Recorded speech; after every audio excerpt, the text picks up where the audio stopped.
Në shtëpinë e Big Brother Kosova, ku çdo ditë përjetohet mes emocioneve, strategjive dhe sfidave të forta, këtë herë atmosfera ndryshon krejtësisht. Një heshtje e rëndë mbulon ambientin, një ndjenjë që nuk ka lidhje me lojën, por me jetën reale, me dhimbjen që nuk njeh kamera apo rregulla formati.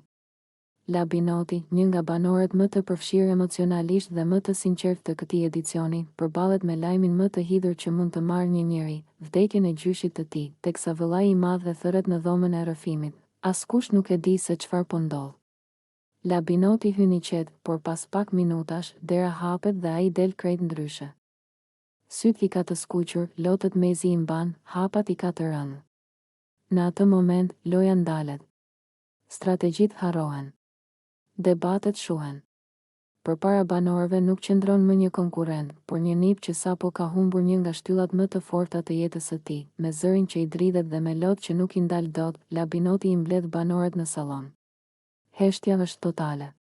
Ai merr frym thellë dhe flet, kam marrë një lajm shumë të hidhur. Më ka vdekur gjyshi. Fjalët bien rënd në ajër. Disa banorë ulin kokën, disa të tjerë i mbushen syt me lodh. Dhimbja e tij bëhet dhimbje kolektive. Labinoti vazhdon të flasë, duke treguar se sa i rëndësishëm ka qenë gjyshi për të. Si ka qenë figura që e ka rritur me këshilla, me dashuri dhe me vlera. Ai flet për fëmijërinë, për kujtimet, për fjalët e urta që gjyshi i ka thënë gjithmonë dhe që do t'i mbaj me vete për gjithë jetën. Jam këtu brenda, i mbyllur, dhe nuk munda t'i jap lamtumirën e fundit, thot ai mes lotësh. Kjo është dhimbja më e madhe. Banorët i afrohen një nga një. Dikush e përqafon fort, dikush i shtrëngon dorën, dikush vetëm qëndron pranë tij në heshtje. Nuk ka nevojë për fjalë të mëdha. Prania mjafton.